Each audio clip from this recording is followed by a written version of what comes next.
Alors, l'entretien d'un terrain de football, c'est bien plus que de la simple maintenance. Aujourd'hui, on va voir comment cette discipline est devenue une véritable science de pointe, un art même, qui exige une expertise et une précision quasi chirurgicale. Parce que cette surface, ce n'est pas juste de l'herbe, non, c'est la scène où tout se joue. Dans le football moderne, la qualité du terrain est devenue un facteur absolument non négociable. C'est ce qui va déterminer la performance du jeu et, surtout, la sécurité des athlètes. Et le défi, il est là. La pression est énorme. Entre la sécurité des joueurs d'un côté et la qualité d'image parfaite exigée pour les retransmissions télé de l'autre, eh bien, les standards ont littéralement explosé. Du coup, le rôle du gestionnaire de terrain a radicalement changé. Il est devenu un véritable technicien de haute volée. Pour bien comprendre toute cette évolution, on va suivre un parcours ensemble. On va commencer par creuser sous la surface pour découvrir les fondations invisibles. Ensuite, on verra les 7 règles d'or de l'entretien. Puis la révolution écologique qui est en train de tout changer. Et on finira par le test officiel, celui qui valide tout ce travail. Allez, c'est parti! Première partie, on va voir pourquoi c'est bien plus que du simple gazon. On enchaîne avec la fondation invisible. Parce qu'un terrain d'exception, eh bien ça se prépare bien avant la toute première tonte. En fait, tout repose sur un équilibre parfait entre 4 piliers. D'abord, le choix des matériaux pour le substrat. Ensuite, la sélection des variétés de gazon, c'est de la haute précision. Et enfin, le nerf de la guerre, la gestion de l'eau, avec un drainage et une irrigation conçus sur mesure. Ces choix de départ, ils déterminent quasiment tout le succès futur. Cette image, elle montre parfaitement l'étape cruciale numéro 1, le drainage.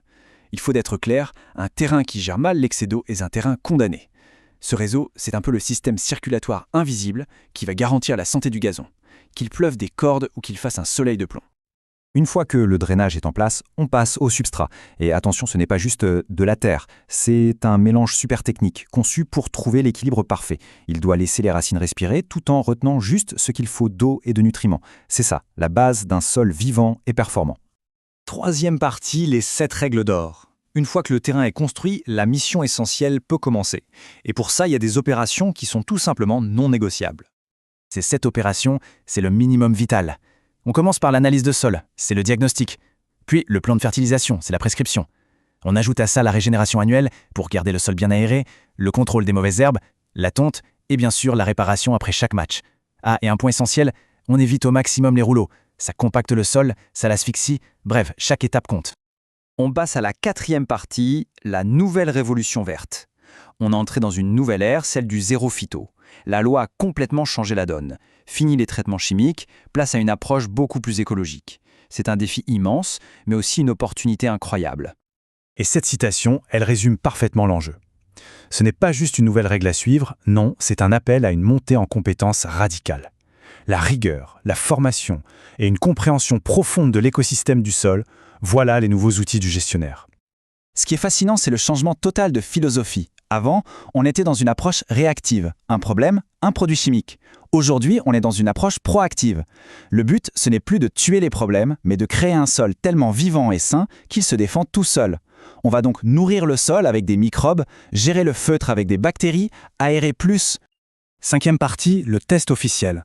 Tout ce travail, c'est bien beau, mais comment on le mesure objectivement? La réponse, c'est le classement officiel de la FFF. C'est l'épreuve du feu, la référence ultime pour tous les clubs.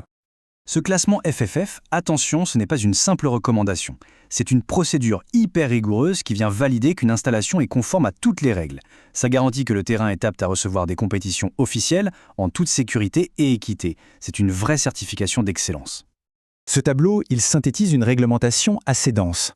On y voit des critères comme les dimensions, les types de surface, mais le critère clé, celui qui est directement sous le contrôle du gestionnaire, c'est la planéité. Pour un niveau T1, le plus haut, la tolérance est de moins de 10 mm sur 3 mètres. C'est d'une précision folle. Voilà un objectif concret et mesurable. Et enfin, 6e et dernière partie, les gardiens du jeu. Pour conclure, il est temps de reconnaître le rôle essentiel de ces professionnels.